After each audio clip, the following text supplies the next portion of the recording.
continued discussion of the strategic master plan. Let's take this one.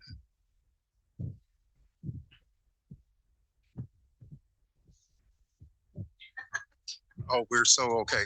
So what we're doing, I'll break the ice. I'll break the ice here. Okay, so what we've been doing is trying to take a look at a work product that we were provided. Gosh, when did that start? 2024, late 23, 23 into 24. And we had this process that was set up by the folks that were running the place at that time. And we went through a whole exercise, went through public meetings, went through all kinds of iterations, got a work product back that was voluminous. It was like almost 500 pages. And from that, it was pared down to much less than that. So what we have now is a proposal based on that work product that I just find not appropriate for Park County. I think there's some issues in there that we need to address and discuss, and or we look at a modification of our existing 2016 product, because there are some good things in that, and there are some things in our neighbors around that we've looked at, and there are some things that have validity, I think, in that part. The other thing we're facing is all of the mandates coming down from us to us from above. This being one of them. There was legislation passed in 2022 or 2023 that amended the process for the strategic master plan. So we are supposed to have a strategic master plan based upon our population. So we have had those in the past, and I think if you look back to the 2016 product, it was not a bad product. It was good for what it is, but I think every 10 years is reasonable to update that. So what's the purpose of a strategic master plan? In my opinion, having a background in our family business of development consulting, is to really designate the areas where growth and development should occur. Doesn't mean they will occur, doesn't mean we would deny them or have that preset decision. It's basically in people's determination of what makes sense for the things that would be coming to our community, and where would that best fit within the existing infrastructure, traffic patterns, population, locations, and all those kinds of things. So with that, I will open it up for further comments. And if you don't mind, I will let you two know that I did send in a copy to Kay, which I believe was distributed to the Planning Commission when it came to our staff. We just said it that way. I sent it to staff for comments that I had to the current write-up of that 2025 master plan, or 2025 master plan that was presented to us. The only other concern that I believe I'm not sure if it came out in the notes, was based off of development location and a map stating those development areas that could be potential. I think that's important to have on there as well. The rest of everything I sent in was just for them to discern where my opinions lie. And I have done that. I got halfway through and I had so many edits and red lines that I did not finish the project, but I can. I just think that the purpose number one is the physical development of the county. So it is logical and orderly and in alignment with our land use regulations, and an advisory document for anyone who wants to move to Park County or develop in Park County, that they've got a good understanding of what Park County is all about. And I think that is, to me, the first and foremost primary reason for the document. Then it has all these other requirements. And because of instances in the past that we cannot change now, the funding that was said to be for the master plan wasn't for the master plan. So we're in the whole, what, 40 grand right now with this master plan, and I think it's an inferior product. It does not, to me, properly represent Park County and the tone and the understanding that we want people to have who are looking at moving to Park County or developing here. And so we are at an impasse. I've participated in 2 work sessions on this master plan, and we're not, I'm not going to approve what we've got at our feet right now, what's on the table. And it is a lot of work to get it modified. And I think that the whole premise was tainted from the beginning, the survey and everything else. And so we've got to just figure out how we're going to get this, or we make the decision that we can come up with what we think is a good advisory document for Park County, and we claim that the DOLA requirements under the master plan are an unfunded mandate and that we're not going to do it. And under statute, if we've got an unfunded mandate and funding is not provided by the legislature, we are exempt from doing it. And so that's another option. Yeah, I appreciate the comments you all made, because we struggle with that. Commissioner Mitchell and I have lived and survived through it, the prior effort. But I think we have to be realistic, and we have to be honest with our opinion that the work product that was presented to us was developed with a particular end result in mind. And I think that's pretty clear. I think what the iterations, and I don't want to discount the efforts of our planning commission members for trying to take a bad situation and make it better. And to their credit, they gave it a really good shot. And I'm not throwing stones at them. But when you look at the original foundation, that structure cannot live. Structure is not good. I don't think it's representative of the county in a general sense. I think it was specifically motivated for a particular result. And that result was guided by those folks that were leading in the leadership roles of the county at that time.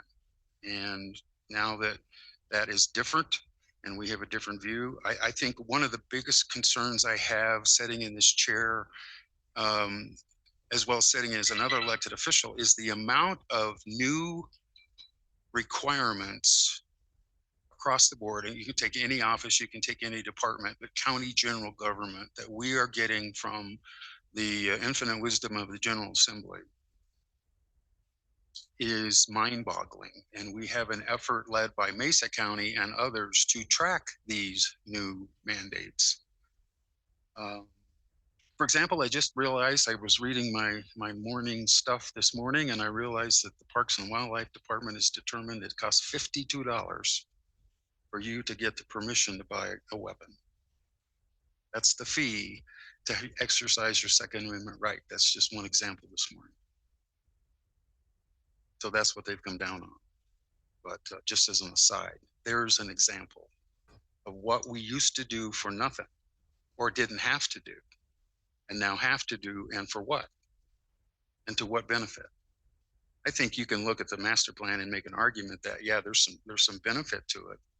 Because if you're not from here and you're looking to relocate here, which we have several people in that possibility, where can you go to find out information? If not from the county website or chambers of commerce or something like that. Any comments, Lucas?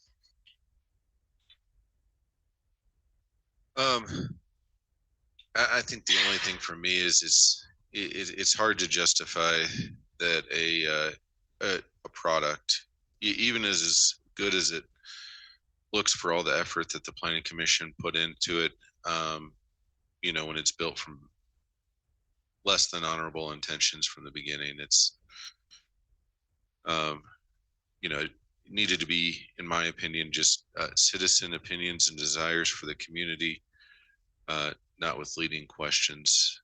So I'm stuck, and I'm looking for directions from you guys as to what you want to do next for that. If you don't mind, I'd like to state that from my understanding, this is a citizen-led document that should be put together and that the planning commission did put together. I believe that we should, and possibly one of the avenues that we have is to adopt, and then those entities in there strike and amend. But it could lead to a lot. Well, I think if we use the strike and amend, that's the proper procedure. It's the content, right? It's the basis of it. And let me just add a little more context to this. When I got here in 2023, I was told that we had obtained a grant for a strategic master plan. And we would implement that. And that started in, like I say, late 23 in through 24. Well, at the end of the day, when you go to submit reimbursement for that, we found out that that grant had nothing to do with, at any time, for any reason, a strategic master plan. It was a house, you understand it more than I do, Commissioner Mitchell. It was a housing needs assessment, something to entice or expedite residential construction through ADUs, I think. And then you know more. It was, I'll just fill in this little gap and then you can keep going. It was for big drive for housing development by the state. And this grant from DOLA, which was learned after the fact, not during the process, was for a housing needs assessment and for a any kind of land use regulation changes that would spur and make housing easier within the county. And that was a requirement to qualify for the grant, that you had to yield some of your control or some of the hoops that somebody would have to jump through for being able to develop housing. Well, it was always touted as the strategic master plan, though they had rolled in housing needs assessments within it, but it was always discussed as the strategic master plan. And after there was a change in leadership, that I read the grant specifically, and it said you must pass one of these to be able to qualify for the grant. So we had ADUs under certain structures by right on property, because that it made sense for Park County if you could augment the well, or it had a proper water source, that the septic could absorb it, and all of those issues that would make it doable in Park County. We thought that that was actually an okay idea. But it was, I'm going to just throw it on the table. It was a way for DOLA to pressure counties to make it easier to create housing, is what the whole goal of the grant was. I'm saying it like it is today. Well, and just go with that, I think it was $140,000 grant, and I think we had to 108,000. 108,000 as well. Then we had matching funds. Yeah, so it was a loser for us, and the consultant went way over budget, way over time, and way over budget. So here we are. Well, and we had to give the grant money back. That's what I'm saying. I wanted to make that point, that we were, I think the appropriation was 140 and we ended up with 108 or something like that. I think we had to give 40,000. We only got 60,000 from DOLA, and 40,000 we had to cover the invoice from the consultant out of general fund. Yes. So I wanted to make those points as we're in this discussion. So that's where our conundrum is, and we're not going to solve it today, but I think we put it on the table, and we'll come back next week and maybe talk about any ideas for moving forward. Or do you have them now? Well, I just wanted to see what your guys' minds were on the idea of implementing, if that master plan implemented proper rezoning areas or zoned areas that can be identified as potentials. Also entertaining the idea that if language was amended to not be so direct in leading in that master plan, would you guys even consider it? So you're saying that to go through a rewrite process? In a sense. Or repeat what you want to do. You want us to accept it? So I will not approve that. We can either ask commission to review what our concerns are. If we each send them our concerns, which I have done, to take a look at to see if there's anything that they can potentially get behind and see to the adjustments that we see, and adding in that zoning issue that we all have a concern with when it comes to the statutory requirements or the requirement for the master plan. But if that's not a causation or a capable direction, then we do have a couple options. One would be to accept it and then strike and amend. I don't know if that's actually functional in all ways, shape, or form, because it could be substantial. But I think that it would at least benefit us sitting up here to send our concerns in every strike to the planning commission to show where we find issues with it. I don't disagree, and I'm not objecting to the exercise, but I think I concur with Commissioner Mitchell, is that when she got into it, and I've looked at it as well, and by the time you're rewriting the entire document, strike and or adopt and repeal and replace becomes a whole new document. That's the totality of it, unfortunately, is and in the amendment to the legislation, basically where we are today is the planning commission has submitted a proposal to us and we have said thanks, but I don't like it. So that's our impasse right now. Right, and the statute's the problem, because the statute says that it originates from the BOCC, which it never did. I mean, if we would have sat down and had a conversation in the very beginning about the survey and the questions and try to get the whole picture kind of mapped out about what input we want from people in a very agnostic way, but none of that happened. But the statute also says that then the planning commission writes it and then we have to approve it. Well, there's the rub. Planning commission doesn't want to rewrite it, and we're not going to approve what we have. Now, I will be happy. Time is critical. I can send what I've got, which is probably half the document, redlined and rewritten with comments, because I don't have the document in a Word, so I couldn't do a red line. I just had to do a PDF comment. But we can do that. But I mean, that's asking for the planning commission to have to go through that all. And the couple meetings I've had, they want us to pass what they gave us. So. And that's the issue. We're at a standoff. We're at a immovable object and irresistible force. But I think that's something we need to talk about, and how we make that log jam go away. Council? Yeah, maybe we can get some more guidance. Sage wisdom. Well, in my review of the statutes, planning commission is central to I can't avoid it. So you have to develop some sort of, I think what you might want to do is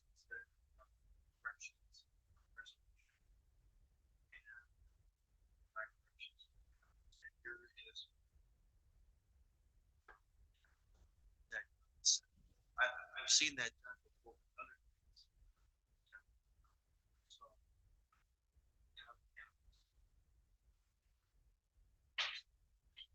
other counties provide a resolution, right?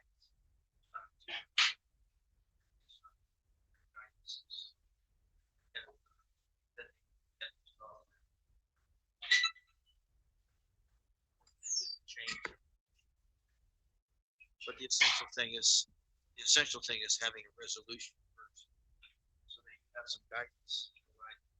So they're not working, and of course you start with the staff.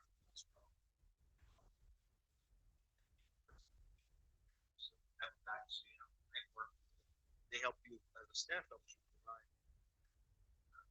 Chairman also had huge knowledge.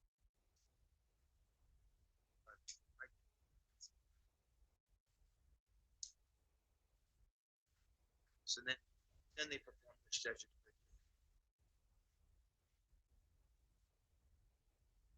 Something that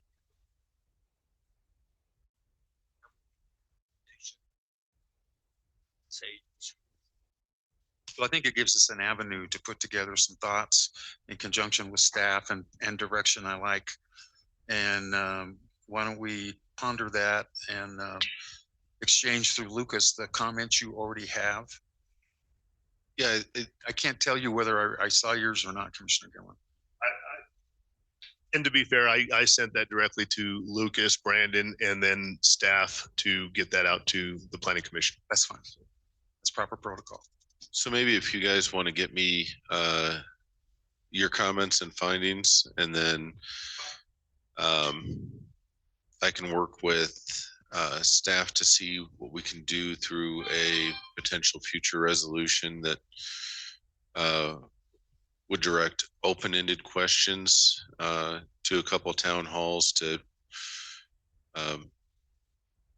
see what comes back with that, so that we're truly trying to base it on what citizens just write of their own accord, and not a select from A or B, and not just like an A or B or C or D or E option.